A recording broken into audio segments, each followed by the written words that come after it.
Salut tout le monde, c'est Pierre Lapin. Je vous parle parce que je crois que récemment Guillaume vous a fait une vidéo récapitulative de son année 2016. Et du coup c'est à mon tour. J'ai décidé de vous amener avec moi en balade. C'est ce que je fais un peu tout le temps en ce moment vu que c'est les vacances. Et je vais vous parler de mon top un peu random de l'année 2016.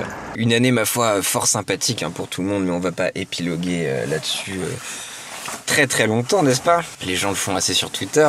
Stop 2016. Attention, il reste quelques jours, qui va mourir? Et j'avais envie de commencer ce top random avec une anecdote qui m'a vraiment mis en joie cette année. Une anecdote qui s'est passée en juin dernier dans le Doubs, où deux braqueurs ont décidé d'aller se taper un McDo.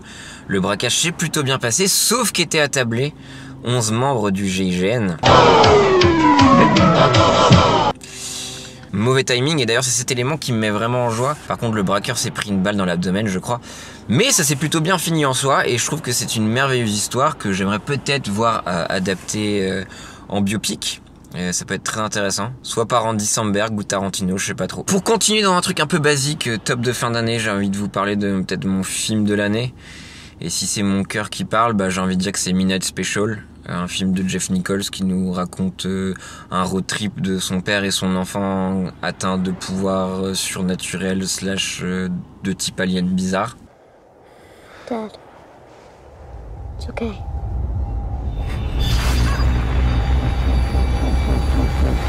Et ce qui m'a vraiment touché dans ce film, c'est qu'on peut y voir une espèce de métaphore du deuil, d'accompagner son enfant à travers la mort peut-être. Ce même type de deuil qu'on peut peut-être retrouver aussi dans Premier Contact, sauf que Jeff Nichols, il a pas besoin de se cacher derrière des genoux qui nous parlent en spirogravure et une histoire d'amour de type Marc Lévy pour nous faire gna gna gna gna gna.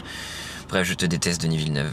Courez-y, allez voir Midnight Special, je pense que c'est une bonne idée. Et dans une autre catégorie basique du top 2016, j'ai envie de vous parler peut-être de mon top album.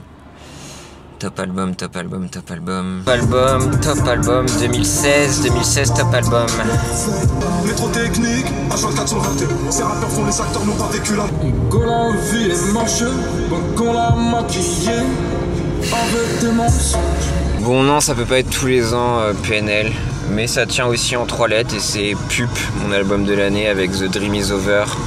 Un album qui mélange des guitares incisives, une pop atmosphérique, non pas du tout.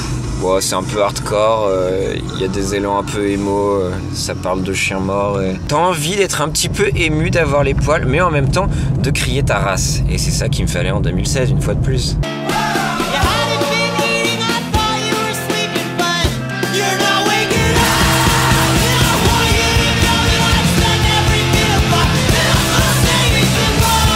Et mention spéciale à l'enchaînement If This Tour Doesn't Kill You d'EVP, qui est genre mais incroyable.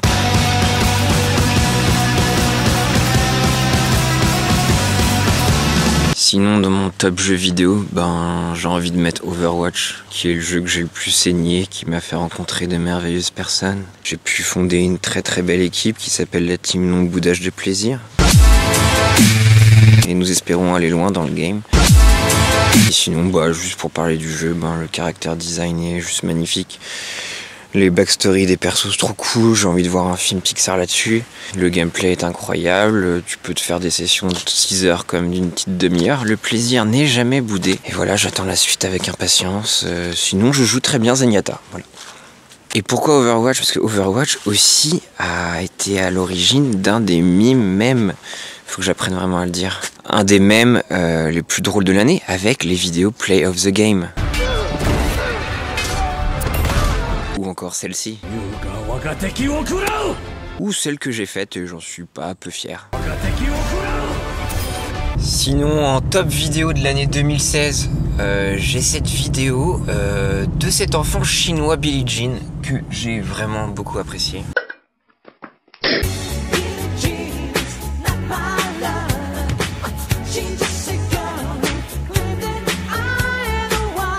Ou encore cette vidéo de Panda qui a beaucoup popé durant cette année, mais qui à chaque fois est un réel bonheur. Soit de se dire que les pandas c'est une sale race, c'est des putains de crapules, ou c'est juste trop mignon.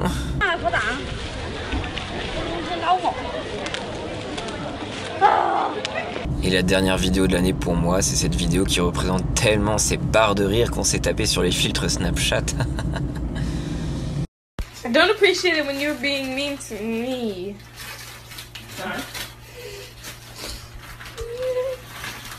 Un de mes moments préférés de 2016 aussi, c'est ce moment où tout le monde s'est affolé du nouvel algorithme Instagram. Et c'est vraiment alors la fin du monde. Il fallait vraiment activer les notifications de tout le monde pour ne pas perdre une miette de notre feed préférée. Voilà, c'était un affolement absolument croquant. Et vous étiez beaux, vous étiez tous beaux. Après, si je devais élire le youtubeur de l'année pour moi, c'est Captain Christian. Captain Christian qui aura réussi à défoncer le game de l'essai vidéo en à peine 8 mois. The most meaningful art is able to be enjoyed and understood at every stage in life. Il aborde beaucoup de thématiques autour de la création avec des objets de la pop culture, mais sans chercher à légitimiser la pop culture. Pikachu c'est cool, Godzilla c'est cool, enfin il cherche pas à chouiner tout le temps pour dire ah, regardez-nous, on a une culture à part. Voilà ce que je reproche un peu à tous les gens qui taffent dans la pop culture. Mais vous le savez comme moi, 2016 n'a pas été une année toujours rose et il y a eu son lot de drames. Par exemple, le cougar a encore disparu en 2016. Et là, ça fait beaucoup. Puis en parlant de disparition, kidnapping, je repense à Marina Joyce. Je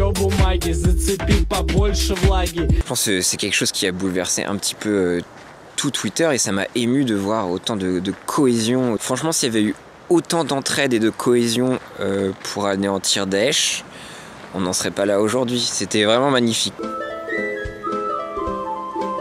C'était magique aussi, vous êtes tous saucés pour sauver une personne.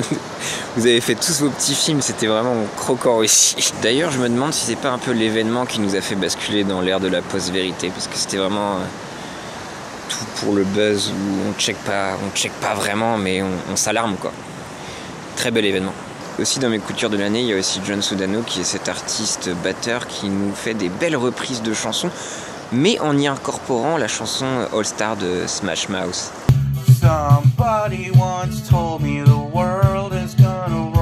Ce mème, c'est que du bonheur, les gens l'ont érigé en tant que roi du mème, tout le monde l'aime. Hey now, you're an all-star, get your game on, go play. On sent qu'il aime faire ça aussi, il prend du plaisir et je pense que ça peut être sans fin. Et en plus, il peut nous faire rire ou nous provoquer de fortes émotions, comme avec cette reprise de Hurt.